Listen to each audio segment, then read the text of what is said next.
I was at the Hilton Hotel in downtown Albany near the Capitol. It was 9 p.m. on a Thursday, and I was there not as a guest but to find my wife. She was there with her boyfriend. She didn't know I knew, but I did. I'd known for a while, and it ate at me daily. I had to act. I thought long and hard about what to do. I tolerated her affair for months, hoping it would end. It didn't. Diana kept seeing Darren Ranger while pretending to be a loyal wife. Our talks about future plans were lies. I wondered what I did wrong, why she turned to another man. Clearly, I wasn't enough for her anymore. I tried to let her have her fun, hoping she'd come back to me. But once she tasted life with other men, she wouldn't return. After months with no change, I decided to end it. It took time to accept this. I work long hours, often 18-hour days. Was this why she sought another man? Was I neglecting her? I didn't think so, but something was wrong. Why didn't she talk to me if I wasn't meeting her needs? Why not just leave? Instead, she kept a boyfriend and lied, saying she loved me. Why not end it maturely with a divorce? Too many questions, not enough answers. I devised a plan. Not perfect, but one I could live with. I wasn't there to be violent. It wasn't worth it. I wouldn't punch up her boyfriend. My lawyer warned against it. I'd end up in jail. No, I was there to end our relationship and maybe give her a moment of misery. You want to know about me? I'm David Walters, 31, born and raised in Albany. I'm an emergency room physician. I used to work at the main hospital. I have a mother, father, and brother nearby. I also have a wife. I recently took a leave of absence to recover from burnout. My own doctor advised it. I haven't told my wife because she doesn't care. I needed rest, especially after discovering her affair. My wife is Diane Walters, née Stapleton. She's 30 and works for a national bank. We live in a nice 2-bedroom apartment near the hospital, no kids. Thank goodness. Diane is 5 ft 8 inches with long brunette hair and very attractive. She catches men's attention easily. We met at university in an English class. I liked her from the start. I asked her out, and we were together until today. After university, we lived together for almost 2 years and married after I finished medical school. I avoided huge debts thanks to my parents' help. I worked hard every summer to earn money. My family is doing well. My father runs a successful construction business with over 100 employees. I work for him in the summers to pay for tuition. I know hard work. Now I work 18-hour hospital shifts and am on call on my days off. But you don't care about that. You want to know what's happening at the Hilton with my wife? Well, it's about to unfold. I've known about her boyfriend for a while now. Why haven't I acted? It's a fair question. I went through stages of grieving my marriage before deciding. At first, I was shocked Diane was cheating. I thought we were a team with shared dreams and plans. We even talked about having kids and looked at houses in the suburbs. We opened a savings account for a down payment and baby expenses. My salary as an ER doctor was growing rapidly, and Diane earned well at the bank. We were financially stable with a bright future. I discovered Diane's affair by accident. A nurse from the ER saw her with Darren at a restaurant. Diane and Darren had been seeing each other for almost 2 years. And when I found out, I was devastated.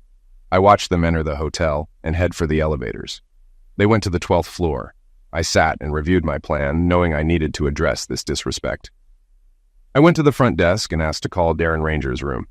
Darren is a local business owner with a wife and 2 sons. He was having an affair with my wife, who was his loan officer. When I found out, I couldn't believe the extent of her infidelity.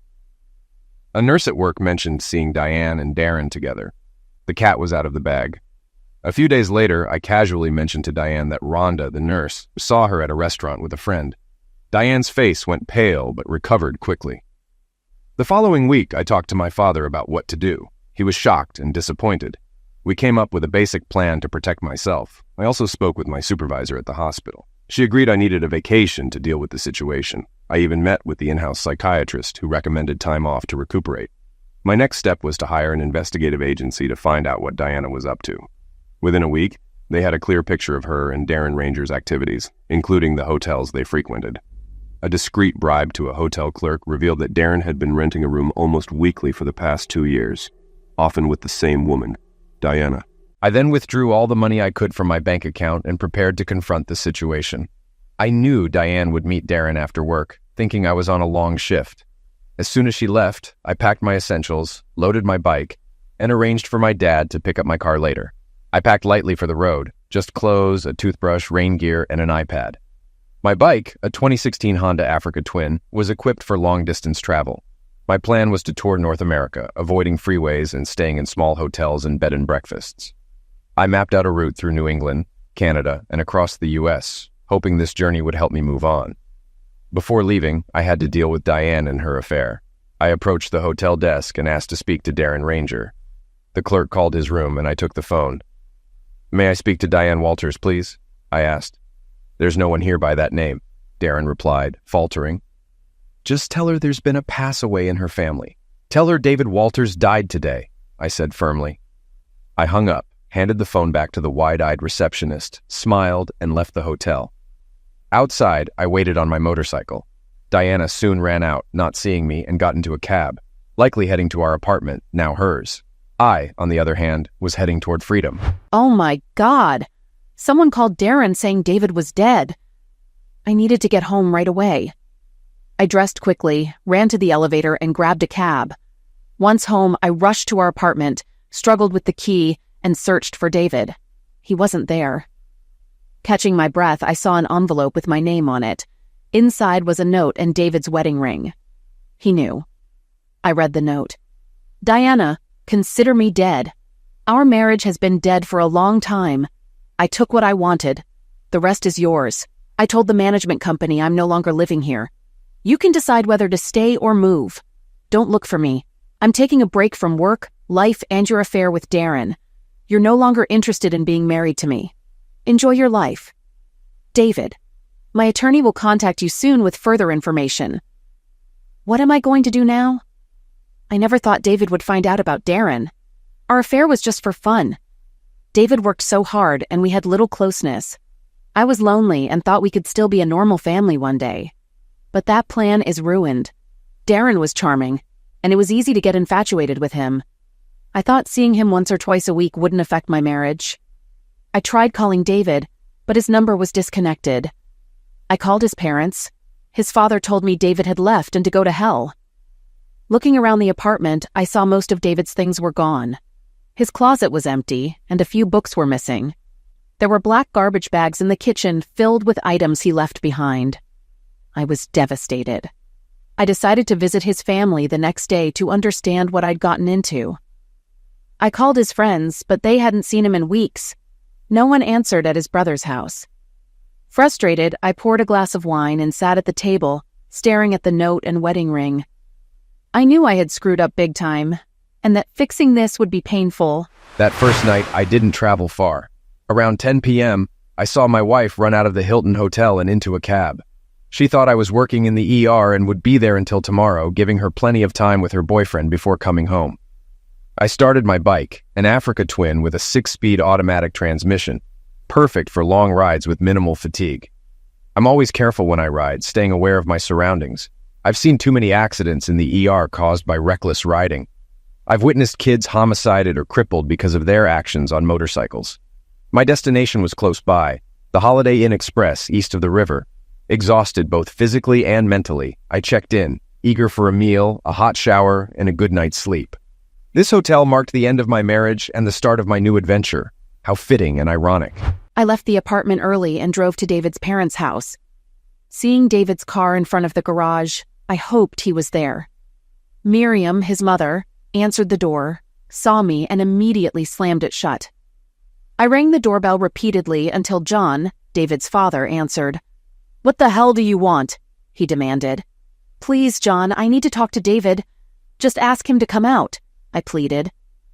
"You're too late. He left Albany last night. I don't know where he is, and even if I did, I wouldn't tell you." "John, I need to explain everything to him. We can work through this," I insisted. "You've had an affair and expect him to forgive you? Get off my doorstep," he said, slamming the door. I sat on the step, unsure what to do. I rang the doorbell again and begged John to tell David to call me, but he closed the door without another word. Returning to the apartment, I found a letter from David's attorney.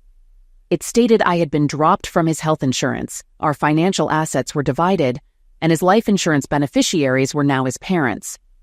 The letter advised any correspondence to David should go through his attorney.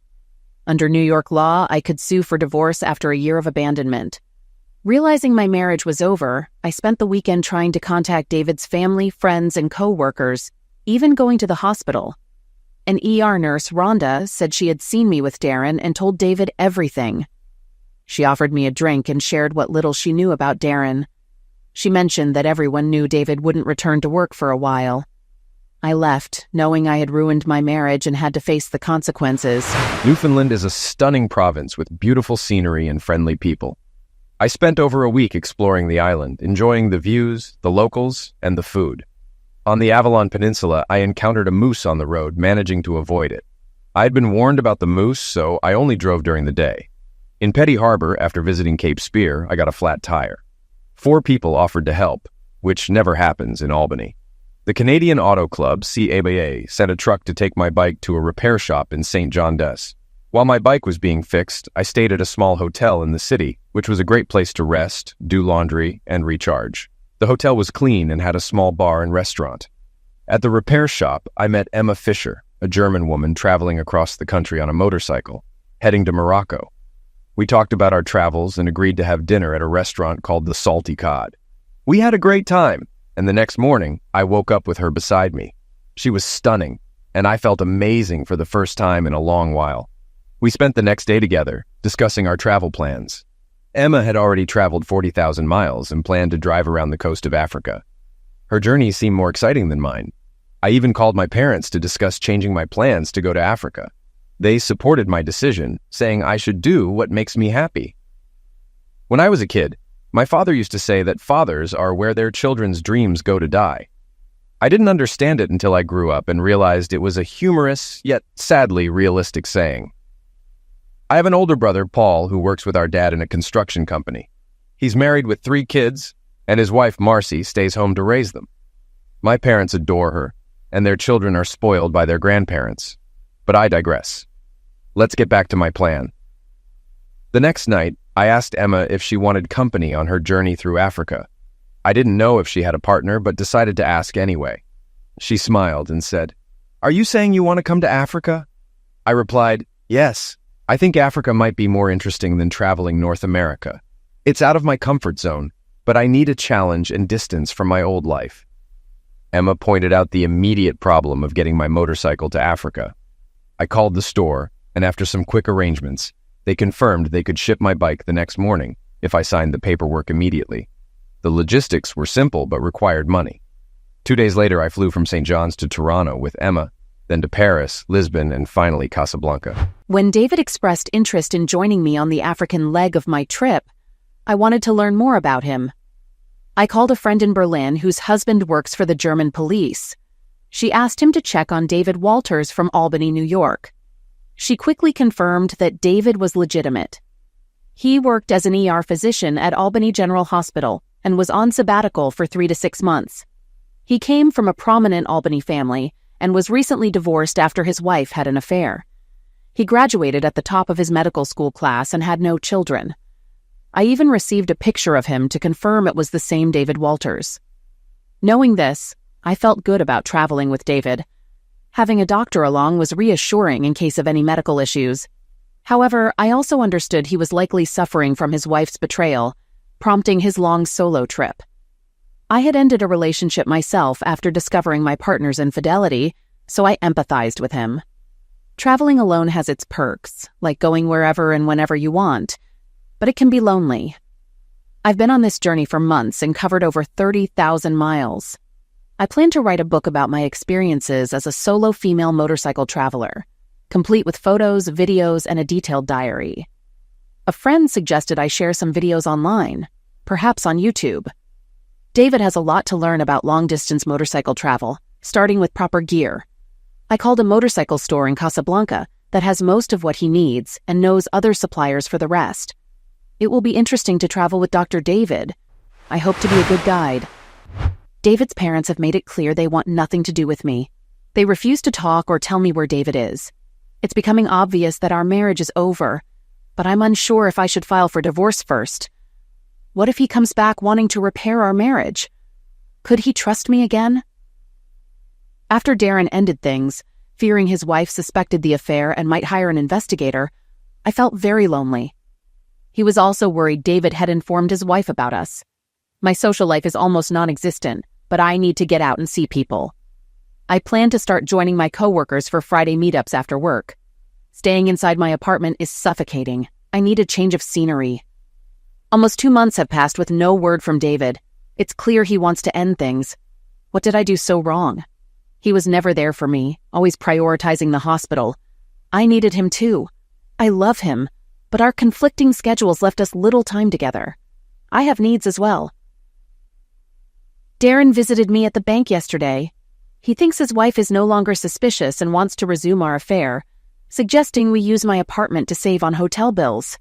I need closeness soon or I'll go crazy. I hoped it would be David, but without him, I might have to settle for Darren. Damn it. Casablanca is an amazing place.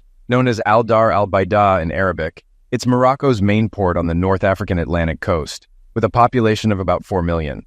The city blends the old with the modern. While waiting for our bikes to arrive, Emma and I stayed in an inexpensive hotel. We toured the city, bought gear, enjoyed local food, and learned about its history and culture. Due to bad weather, the ship was delayed by 2 days, so we stayed in Casablanca for 8 nights. Some of those nights were the best of my life, and the rest were just as enjoyable. Morocco's beauty is incredible, and so is Emma's. The more I learn about her, the more I like her. She's not only physically beautiful, but also smart, resourceful, and a great motorcycle rider. She has tons of common sense and isn't afraid to use it.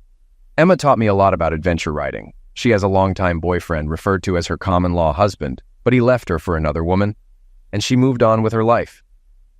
In Casablanca, I bought essential equipment: gasoline, oil, tools, extra LED headlights, a GPS system, top-quality riding gear, a sleeping bag, an inflatable pillow, and a small gas stove.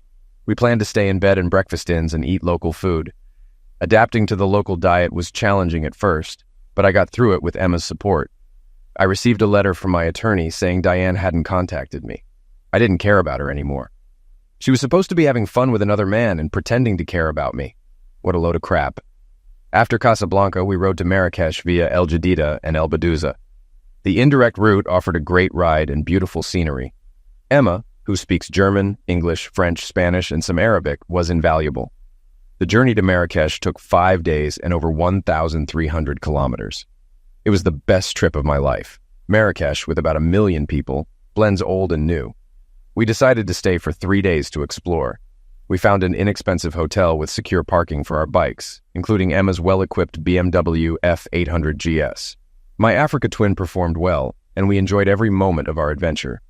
Africa is unlike anything I grew up with. The culture, language, terrain, food, and weather are all different, yet it feels similar to home. People here want the same things: to care for their families, have food and shelter, and ensure a better life for their children. They seek peace and security, though not all countries on this continent have stable governments. Morocco, fortunately, is better off than many.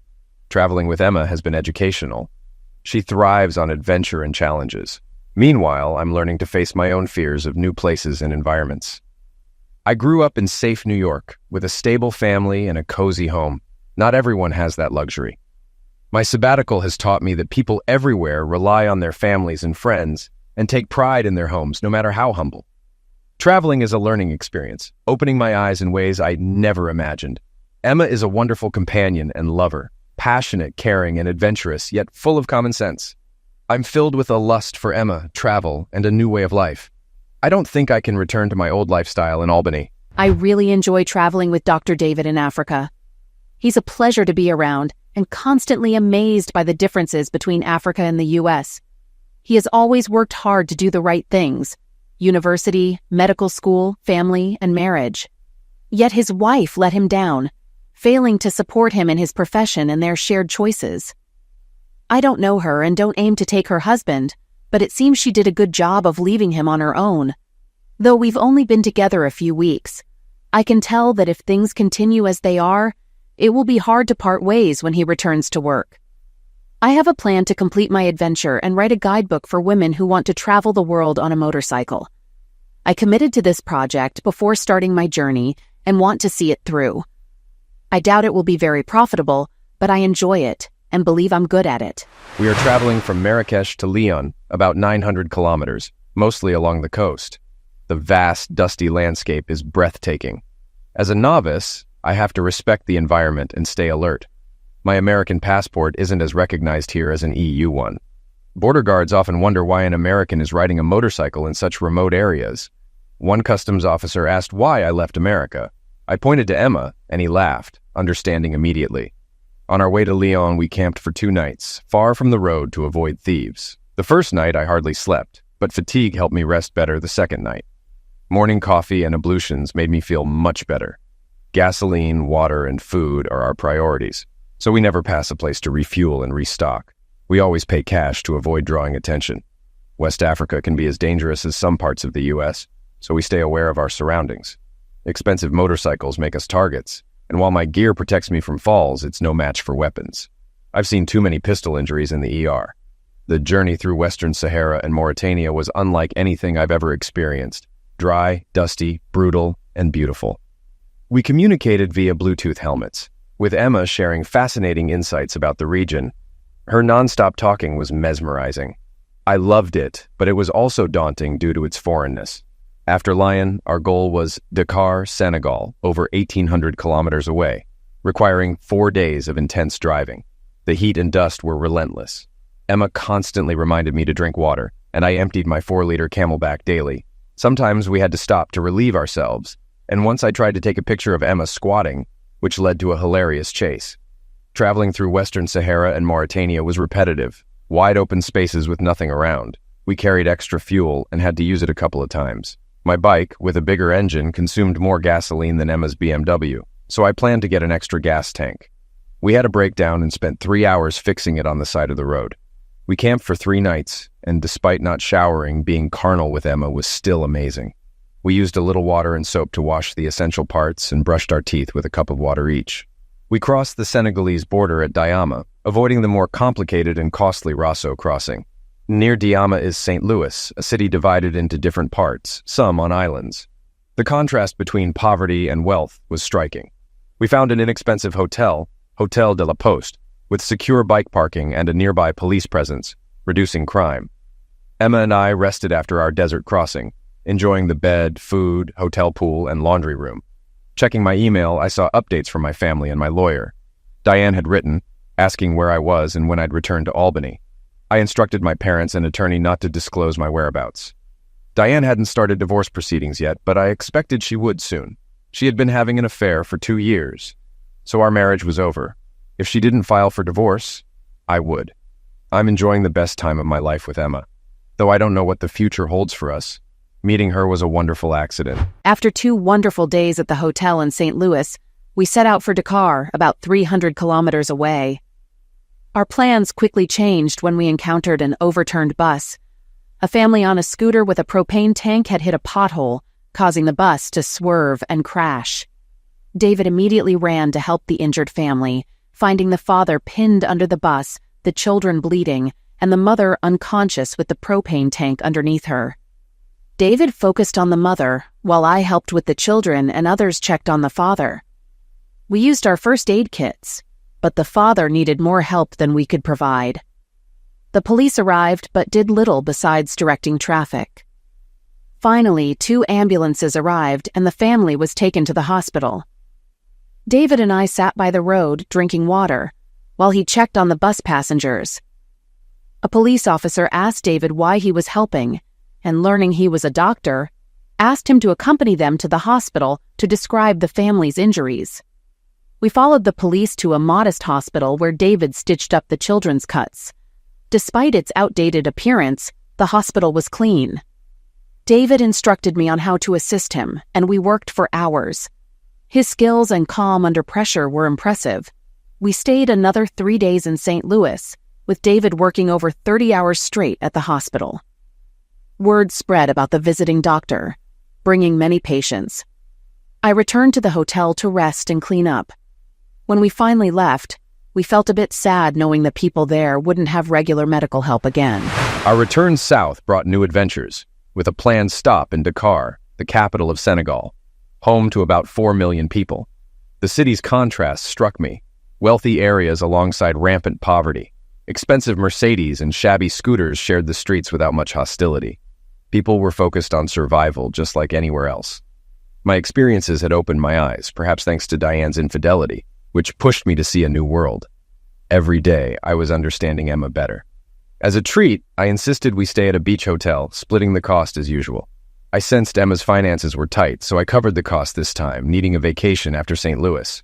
We enjoyed 3 wonderful days as tourists, relaxing on the beach. Emma said traveling with me made her happy, and I told her she was giving me a new life. Reality hit when I checked my email. The chief administrator at Albany General Hospital wrote, "David, we hope you enjoyed your leave and are ready to return. We agreed on 3 months with a possible extension to 6, but you must return by the 1st of next month due to a coworker's illness. The emergency room needs you back. Please call me when you get this. We really need you." Well, crap. All good things come to an end. I decided to ignore the email for a few days and continue the trip. So that's what I did. The journey south was going to be tough and more dangerous, especially since David had to return to the US for work. We discussed me going back to Germany, but decided to ride further south to Namibia, from Windhoek to Cape Town. We arranged to ship our bikes from Dakar and took a memorable flight to Windhoek on an old plane with young pilots. The weather was windy, but we were glad to land and see our bikes. The trip to Cape Town took 5 days. Knowing our time together was ending, we made the most of it. The lovemaking with David was fantastic, and I fell in love with him. However, I needed to return to work, start writing my book, and edit hours of video.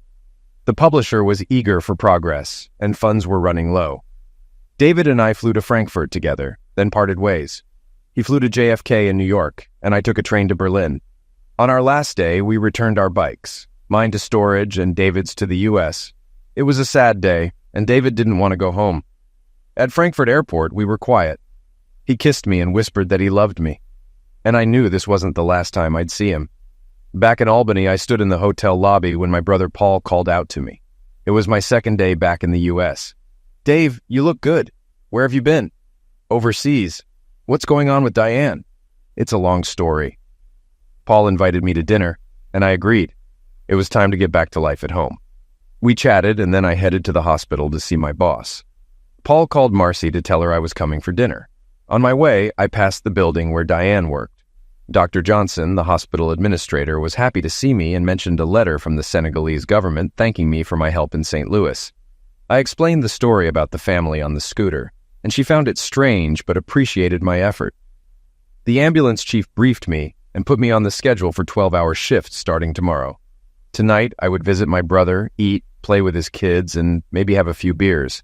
I knew there would be many questions, and I was ready. Marcy hugged me tightly as I walked in. "David, how are you?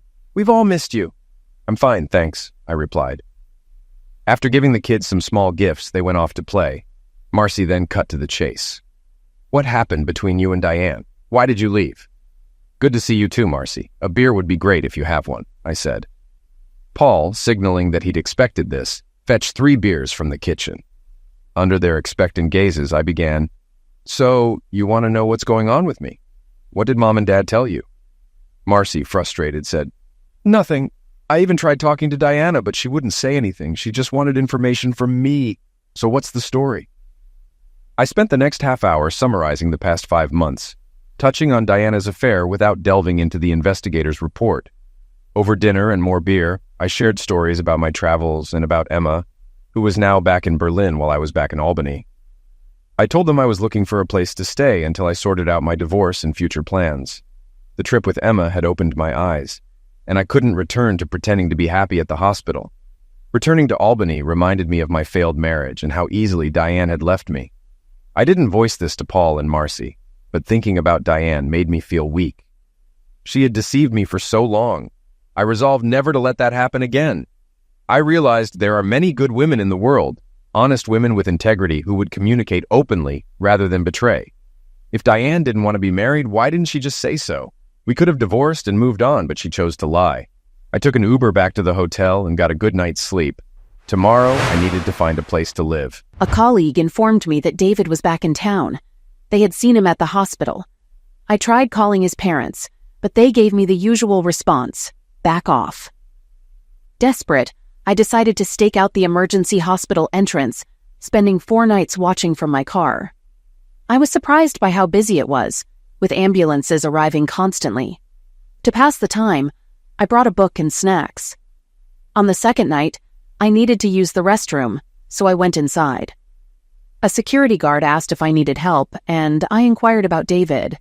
He said doctors' names are withheld unless you have an appointment and directed me to the main entrance. I thanked him and left. On the fourth night, I finally saw David. He was walking from the doctor's parking lot to the entrance. My heartbeat quickened, and I almost called out to him, but he disappeared inside. At least I knew he was back. My next step was to try to talk to him and convince him to come home. After a few days of searching, I found a nice, furnished one-bedroom apartment near the hospital. It was small, but had everything I needed, so I only had to buy linens, towels, and food. The building had underground parking and security, although no doorman. I quickly got back to work in the emergency room, dealing with daily fire shot sufferers, accidents, stabbings, heart attacks, and strokes. Americans' obsession with obesity was evident, unlike Africans who generally had better nutrition and maintained their health due to scarce medical care. All these emergency cases and their insurance payments funded my salary.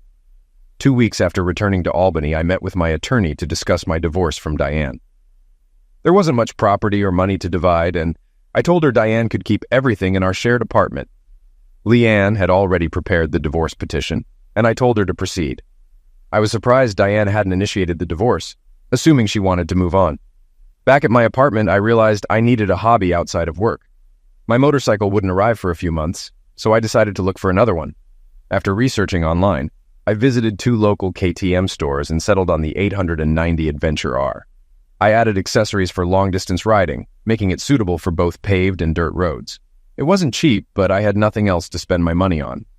Here's a quick guide to divorce in New York State. You can file for a no-fault divorce if you and your spouse have lived together for at least a year, or if the marriage has irretrievably broken down for at least 6 months. My attorney emailed me saying Diane had been served with divorce papers. Leanne expected to hear from Diane's attorney within a week. If Diane stalls, Leanne would file a petition with the court, and it would be granted after a year. Diane's prolonged affair counts as an irretrievable breakdown of the marriage. If she objects, the lack of living together for the last 6 months means we would need to live apart for another 6 months to meet the requirements. Either way, the divorce would be final in about 6 months. Simple and easy. Then my doorbell rang. I arrived home to find a man in a suit standing outside. As I approached, he checked his phone and asked, "Diane Walters?" "Yes, who are you?" I replied. He handed me a large envelope. "You have been served." Before I could react, he took a picture of me holding the envelope and quickly walked to his car. Crap, I muttered to myself. I knew this was coming. I did something I probably shouldn't have. I followed David after his shift 2 days ago to find out where he lived, just a few blocks from our old apartment. Knowing his location, I took a few days to gather the courage to approach him. I dressed in an outfit he liked, skinny jeans, high heels, and a white sleeveless blouse with my hair in a ponytail. I bought his favorite IPA beer and a bottle of California Chardonnay for myself. Taking a deep breath, I pressed the call button for his apartment. After a few rings, he answered. "Hi, David, is that you?" I asked. "Who's this?" he responded. "It's me, Diane, your wife." Silence. "Can I come up?" I pleaded. More silence. "I'd like to talk to you." After what felt like an eternity, the buzzer sounded, and I entered. I took the elevator to his floor and with unsteady legs knocked on his door. I wasn't surprised when the intercom buzzed. There are always people coming to apartments, whether selling cookies, salvation, or votes.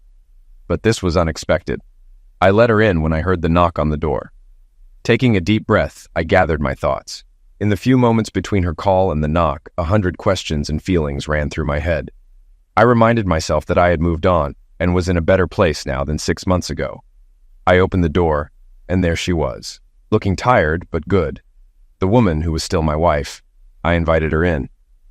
"Hi, Diane. What brings you here tonight?" I asked. "Hi, David. I wanted to talk to you. You've been hard to reach and even harder to find." I walked to the kitchen and saw she had a bottle of wine. I got her a wine glass and set it on the counter. She handed me the bottle, and I noticed it had a screw cap, so I poured her some. She pulled out a can of IPA beer and offered it to me, but I declined. "I'm on hospital duty tonight." I grabbed a glass of Diet Coke and pointed to the table for us to sit down. I decided it was better to have this conversation at the table rather than pretending it was a casual chat in the living room. Now was as good a time as any to finalize our marriage, sign the papers, and let our lawyers handle the rest. That crazy woman tried to kiss me on her way out of my apartment. I want nothing to do with her now. She wants us to act like nothing happened and be a couple again, even have kids. She's not right in the head. That's not going to happen. The only thing left for me is for my lawyer to file for divorce so I can move on with my life. I took a long, hot shower to wash the stink off me, and then I had a beer. David got straight to the point without any pleasantries. He looked more serious than I'd ever seen him.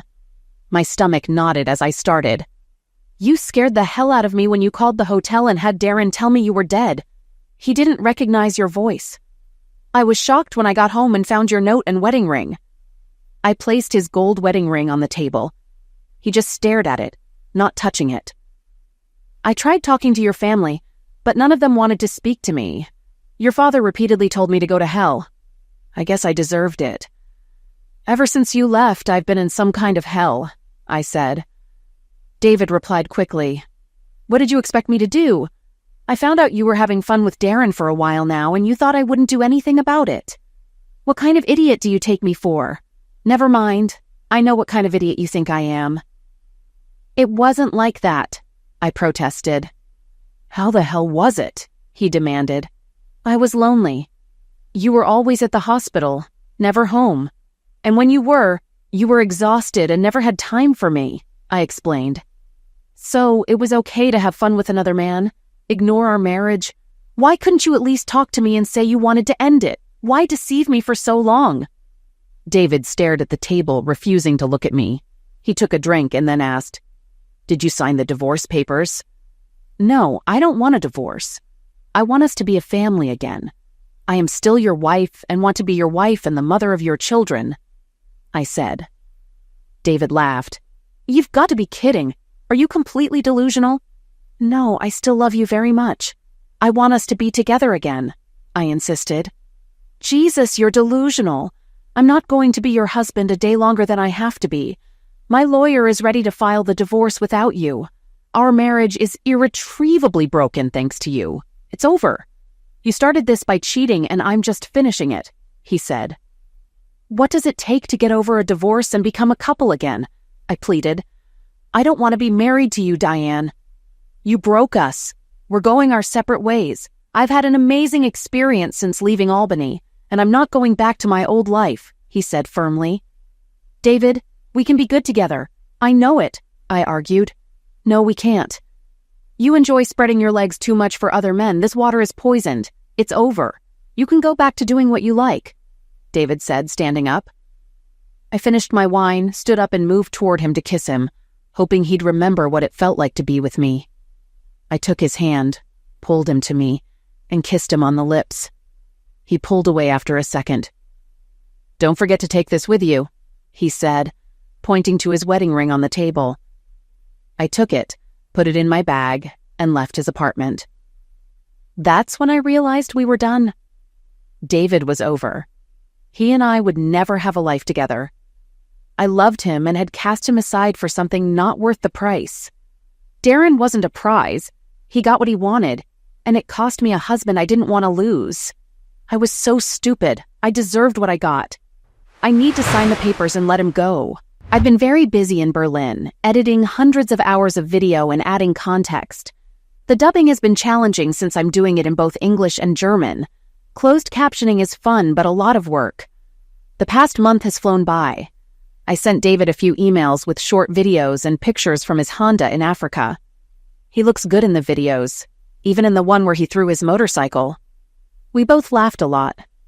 I asked my friend, whose husband works for the government, to check on David before we traveled to Africa to ensure he was who he said he was. Thankfully, he was. Recently, I asked Ingrid to have her husband Nick update me on David. I needed to know what was going on without asking David directly. Nick found that David is back working in the ER, and his lawyer has filed for divorce.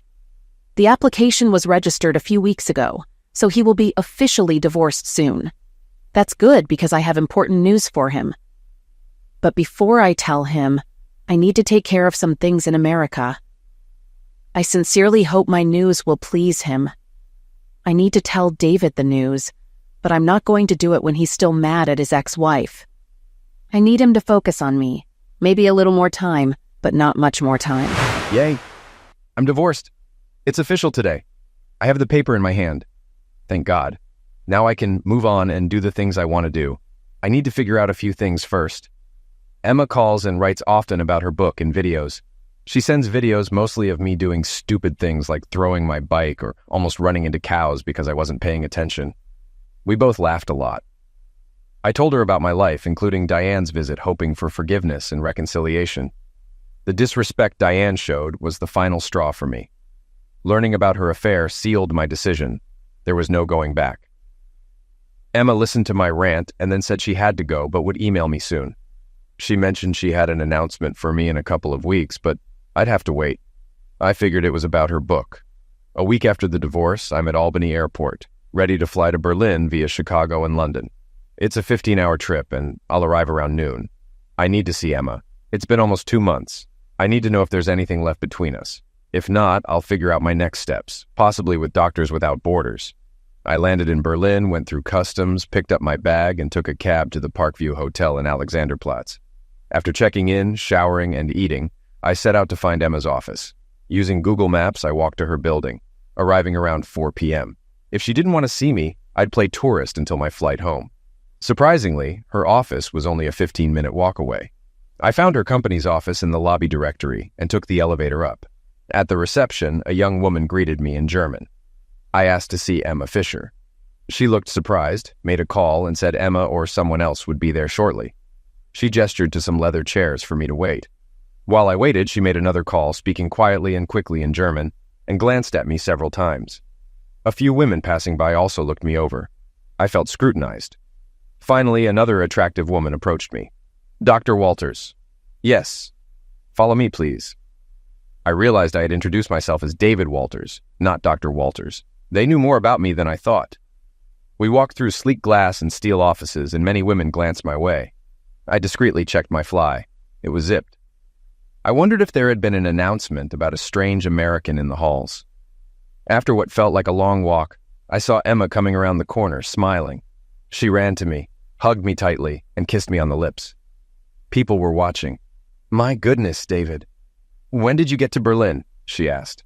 "A few hours ago. I went to the hotel to clean up before coming here.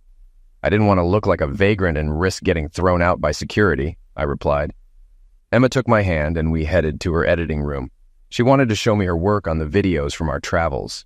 Emma was dressed in a long black skirt and a white blouse, quite different from the motorcycle gear I was used to. She looked beautiful, but my best memories were of her undressed. I decided to go with the flow and see how things went. Over the next few hours, we talked about her book and videos. Some would be on YouTube, and most would be on the publisher's website with a subscription. "Do you have time to have dinner with me?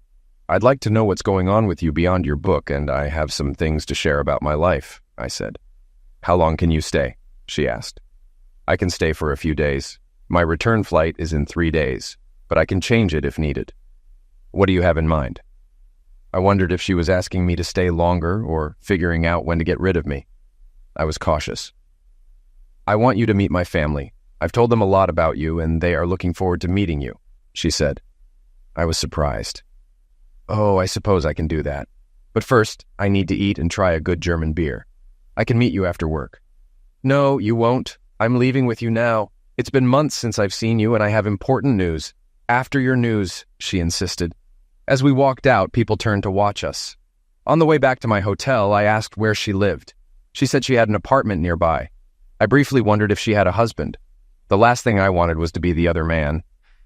Traveling in Africa made it easy to hide such things, but reality hits fast at home. I realized I didn't know as much about Emma as I needed to. In my hotel room, Emma and I immediately started kissing passionately. Our clothes came off quickly, and we were undressed on the bed. I reacquainted myself with her touch, realizing how much I had missed her. After the nightmare of my marriage, being with Emma made me feel human again. I didn't want it to end. It was almost 9 o'clock when we got up to shower and eat. We stayed at the hotel's restaurant, which had good food and beer. Emma ordered a Diet Coke, which was odd since she usually likes beer. "Why does your family want to meet me?" I asked. "I told them about you and our travels in Africa. They're eager to meet you since you're from the U.S. My parents have visited my aunt in Florida several times."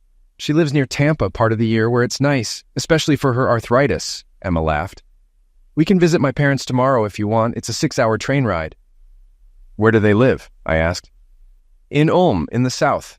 My dad worked as an engineer at Volkswagen, developing production systems. My mom is an accountant, but both are retired now. I'll call them and let them know we're visiting. I decided to go with the flow. Emma then asked, So, you're now officially a free man? I smiled broadly. Yes, and I have the paperwork to prove it. I pulled out the divorce papers. Emma examined them. Congratulations. How does it feel? Good. It was inevitable after I found out she'd been with her boyfriend for almost 2 years. She didn't want to be with me. What do you want to do now? She asked. Her questions had a definite motive. She was taking me to meet her family, and I was being evaluated. I'm not sure how much longer I want to stay in Albany. The hospital will pay me well, but there's too much history. I need to explore more of the world. You've given me the travel bug, I said with a grin. Emma smiled back. We spent the night in my hotel room, and the next morning we went to Emma's apartment so she could pack. After a few phone calls, we took a cab to the train station. I liked European trains. They run on time and have less paranoid security than airports. We found our seats and settled in. When we arrived in Ulm, we were met by a couple in their 60s. Emma looked a lot like her mother, with the same eyes and hair. But she had her father's smile. We found her father's Passat station wagon and drove to their house. Their house was old but in excellent condition, with modern appliances. I complimented her father, Carl, saying my dad, a builder, would have approved of the work he'd done. Carl seemed pleased. I was offered a beer, and Emma got drinks for everyone. We sat down, and they immediately asked, So, you're American. Where in America? Albany, New York, north of New York City, about 2.5 hours away, I replied. Emma returned with the drinks, beer for Carl and me, red wine for her mother, and ice water for herself. We sat in the living room, and as the silence grew uncomfortable under her parents' intense gazes, I started a conversation. The best way to engage people is to ask about themselves. Carl quickly began talking about Volkswagen and his work. Emma's mother, Maria, was more modest. She had worked for a large accounting firm for many years, mainly in auditing. She retired when Carl did, and they planned to travel, especially to warmer places. They wanted to buy a vacation home in Spain or Greece, somewhere warm in winter. In Germany, it's too cold for them, and they deserve a break from the cold.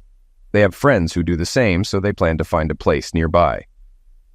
My parents bought a big van to see the country and spoil their grandchildren, I said. They expected me to add to the number of grandchildren, but it didn't work out. Meanwhile, dinner was being prepared in the kitchen. Carl talked about German engineering and beer, while Emma watched me closely. Emma got into motorcycling because of me, Carl proudly mentioned. I've owned motorcycles most of my life, and still have a BMW 1200 for long-distance travel, and a smaller bike for local trips. Maria often rides with me on our trips. Tomorrow I'll show you my motorcycles, but tonight, let's enjoy dinner. I felt scrutinized, like in a job interview. I expected to get a separate bedroom from Emma's, but was surprised to find fresh towels for both of us in the same room. When we got into bed, I left my underwear on.